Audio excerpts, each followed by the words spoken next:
That's a problem. We talked a little bit about internet yesterday and the fact that your area just doesn't seem to jive with getting online. You know, Yeah. it's almost like we heard about that internet stuff. What is that? You know, one of those kind of deals. We have one internet company, and I believe it's owned by the town. They don't seem to have ability to communicate with people at all, as far as I can tell. You know, every time I go there, I'm told that you have to talk to somebody, but he's not in the office right now. But when he comes in, I'll have him call you, and he never does, you know. Yeah.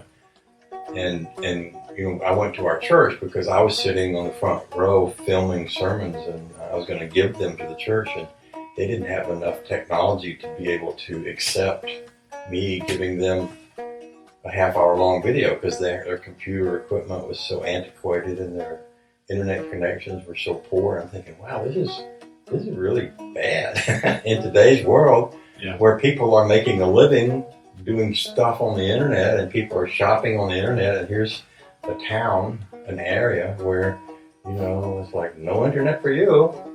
I wish there was a, you know, speaking about making a living on you know, internet activity, I wish there was a way that maybe some of the top creators could talk about the financial part of how to handle your taxes, how to write things off, the right way to spend money on this and that.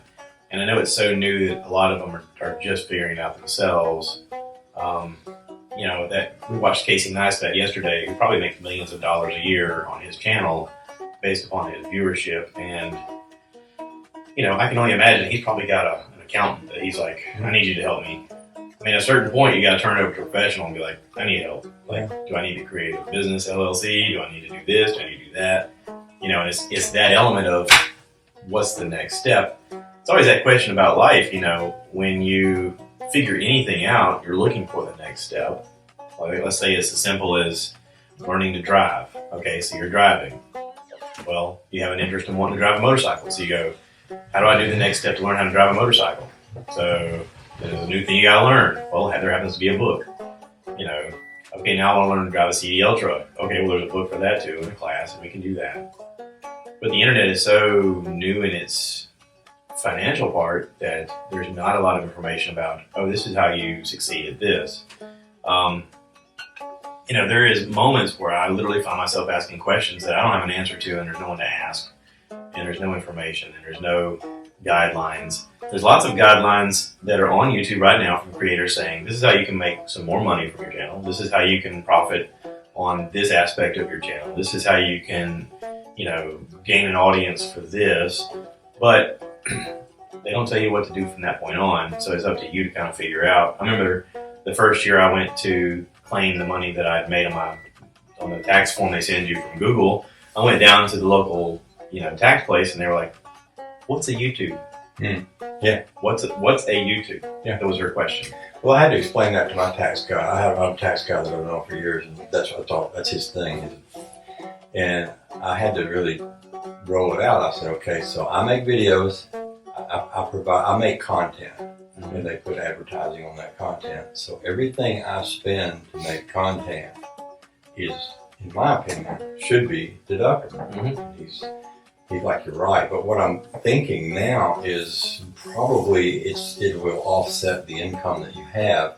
But in my case, where I'm retired, I pulled a lot of money out of a 401k. Well, when that money went into a 401k, there wasn't taxes paid on it. So because I pulled that money out, they count that as income, which got very complicated when I was trying to figure out a lot of things. So, because they were showing my income as ridiculously inflated, but that's because I didn't leave that money sitting in a 401k where it could disappear overnight if the economy crashed. I bought land. I built buildings because if the economy crashes, I can live on the land in the buildings. Yeah. It made sense to me. But a lot of things that I have to think about or had to think about because of all that.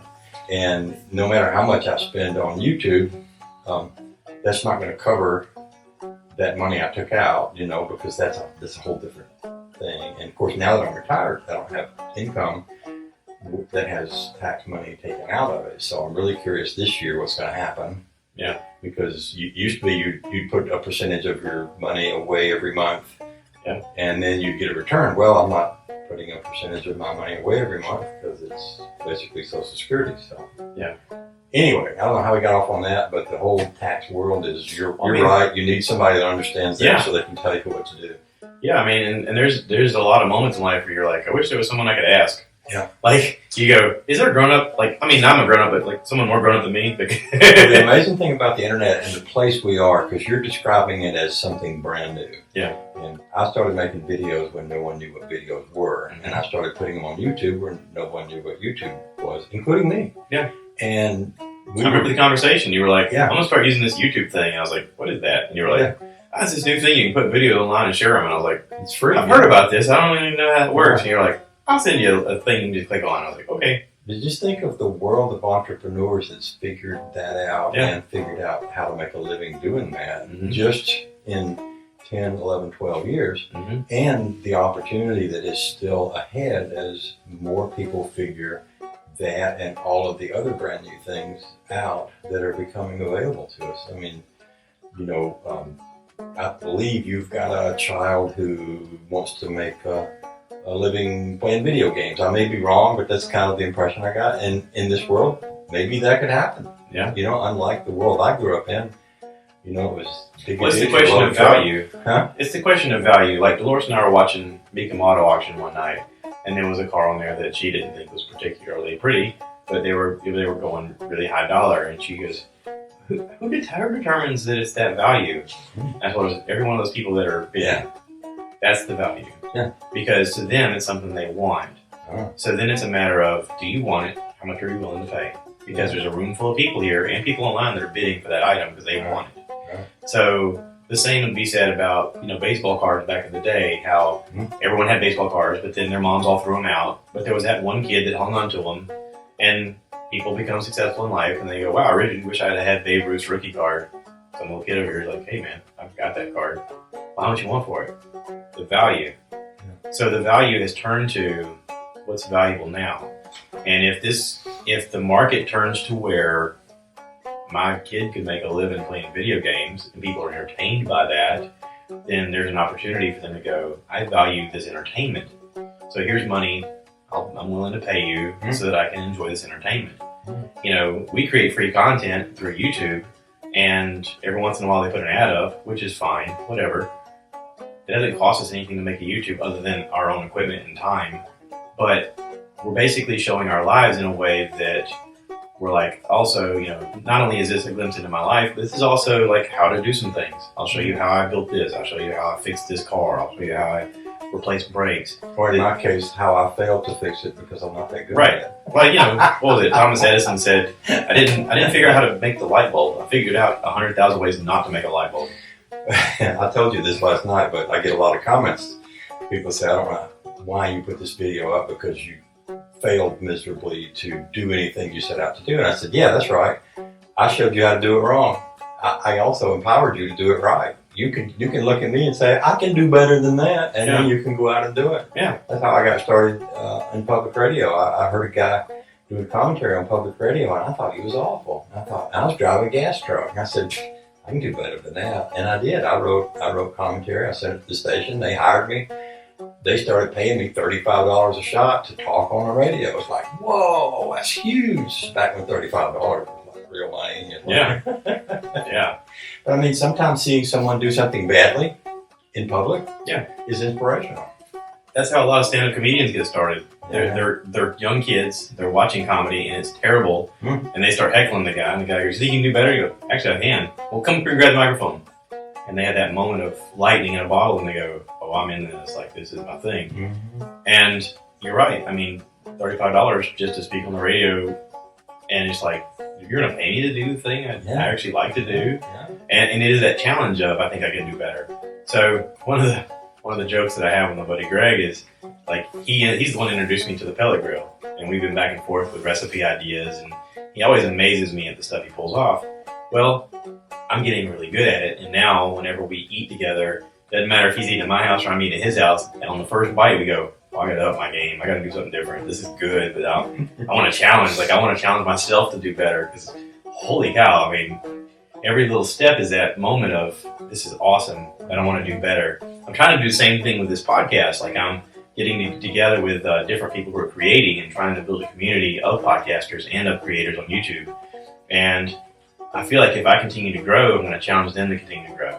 And if I learn anything I can teach them, then great. If they learn something they can teach me, then great. And it's our opportunity to build within ourselves a community that could help each other flourish and grow and all that other stuff. It's the thing to look forward to. It's not the drudge of the job day to day that's the encouragement of life. It's this kind of stuff. Well, there's another aspect to this that we haven't touched on, but I want to, because sitting over there on the floor is a VHS video recorder machine from where you had these little cassettes that were about this big, and you stuck them in there and they went. For the young kids, that's called a VCR. And you have videotapes that I shot, that you shot, that my dad shot from when you were pretty much a kid. Yep. And that still exists over there and somewhere around here in a box, and through the magic of that machine, that can be digitalized. Everything that I've done on video, and I've got 6,000 videos out there, is still out there. And everything in that could also be out there. And there will come a time when historians will look back and they're not going to have letters like they did during the Civil War, because people don't write letters anymore. And they're not going to have photographs, because photographs fade away and cease to exist. But if this stuff that we're creating still exists, they'll have a window into what it was like, what it was really like back then. Right. And most people, historically, I'm especially thinking of storytellers, get it wrong when they talk about history. And a good example, I grew up during when racism was a thing, And most of the time when you see a movie on television, there's almost always a white guy who's very sympathetic to the black folks. And he's kind of a hero. It's almost like the black folks, their story gets covered over because the story isn't about them. It's about this one white guy who's sympathetic to them. And in reality, in history, that guy, most of the time, didn't exist. You might have someone, like my mama, who was fairly even. She'd say, it doesn't matter what color people are, there's good people, there's bad people. But in general, a lot of times in these stories, the people who were prejudiced were horrible, and the people that weren't were wonderful, and it was black and white, and history wasn't black and white. It was pretty darn gray. And sometimes you didn't know who the good guys and the bad guys were, and, maybe by having some of the stuff that people can go back and look at, not necessarily that, but a lot of things can be a lot more understandable if you can actually see it rather than see it through the eyes of someone who's telling a story about it that's not true. Yeah, one of the things about Instagram is that a lot of people are putting their best life on Instagram, and there's such a thing as Instagram depression, because normal everyday people who are just living out, in the middle of nowhere are scrolling through everyone's best life and going, well, my life's awful. My life doesn't measure up. People aren't putting up pictures that are crap. Right. When they have a bad day, or they're feeling awful, or they're, everything seems to go wrong, they don't put on Instagram, this is what's going on. Some are going to do that now. There's a lady that I follow who had breast cancer. She lost both of her breasts. She is now talking about the fact on a regular basis, showing herself in the hospital getting chemo treatments, and talking about the fact of, I've had breast cancer more than once, and I just found out that I've got stage 4 and it's spread throughout my body. I don't know how much longer I've got, but I'm gonna record every minute of it, because this is it. This is my life for what it is, and I can still be, with my husband and happy and humbled, and this can still be a lovely life. But I'm going to show you the good, the bad, and the ugly of the rest of this. And I follow her just because of her story, and I think, here's something I can get behind. Like, this is a real person. This isn't for someone just putting on the facade. And I think at the end of the day, that's what a lot of people appreciate, is the realness of people. Whenever you have an actor or whatever that seems to just play a part, you're like, I don't really like them. Then you hear about the real story and you go, okay, maybe I can kind of appreciate this person now. Yeah. Or that's one of the things that I think the NFL's done well is, they'll tell you the behind the scenes story of how this kid overcame hardship to become the superstar athlete, and you go, I can really get behind this guy now. Yeah. I like his struggle. I like his story. That's something that other sports have at times failed to do.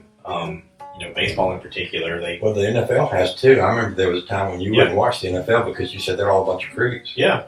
and you went to college football instead. And now I've noticed what a good job the NFL has done of humanizing people. Yeah, it's like they repositioned themselves in the world. They just a few years ago, everybody was saying, "Oh, I don't want to watch it." I'm done. Here lately, I think the numbers are way down on people watching the NBA. And it's because they've gotten away from the story of these kids. It's turned into a financial situation of, oh, we want to put the best stars together. We want to bring viewers by showing their performance.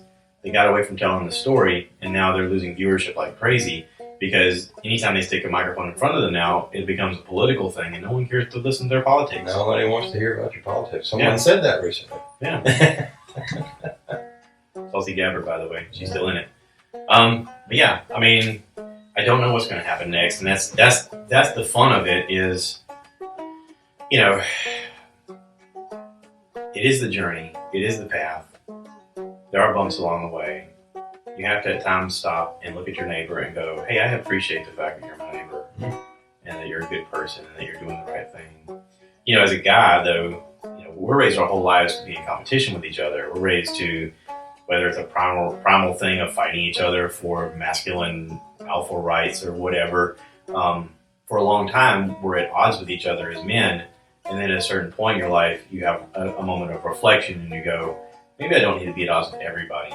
There is still that element of being a protector and looking around for the dangers of things. But also, there's that moment where you go, you know, maybe I should walk over and talk to this guy that I've never talked to. Maybe I should see if I can help somebody who's less fortunate. Maybe I should, you know, take a minute and see what I can do to help my community. But it takes being an older guy to kind of, I guess, shift your brain into a different direction of realizing how blessed you are and what an opportunity you have to help other people, and realizing that being able to help people makes you feel